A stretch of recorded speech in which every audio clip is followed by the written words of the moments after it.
दाहिनेमा लाउनु भयो होइन कि देब्रेमा यहाँ यो त सबै बोल्नुपर्छ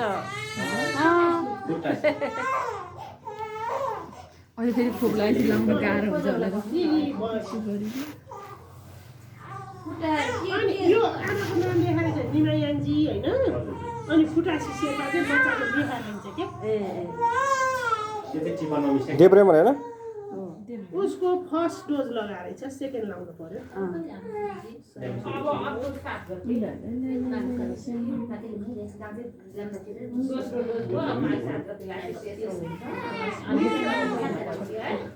ल आउनुहोस् अब आउनुहोस् है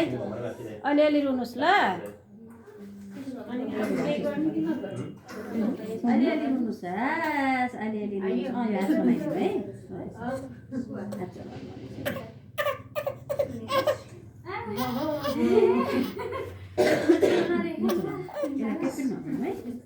खासै रहेन त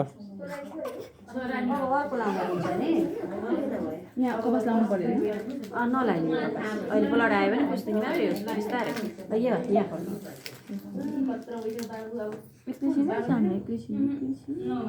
लाग्यो नला थाहा भन त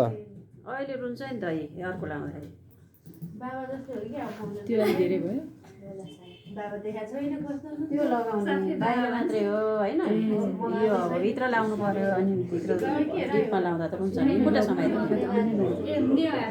यहाँ यो समाइदिनु त भाइ थोडा ल यहाँ तल समाउनु ल समाउनु है खुट्टा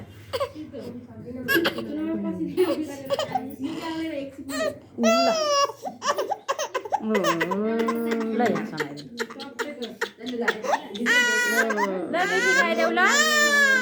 मिठी खाइदेऊ ल मिठी खाइदेऊ ल ल ल ल ल यो मिठी पनि झर्दैन त फेरि ल घुटुको खायो है अहिले ल अब 9 महिना पुगेपछि उही लिएर आउनु है हेल्पसमै रगत आयो नि त माथि अलिअलि आउँछ नि अलिअलि रगत आउँछ यसलाई चुस्सो पुस्ने मात्रै हो ल हात धेरै नचलाइदिनु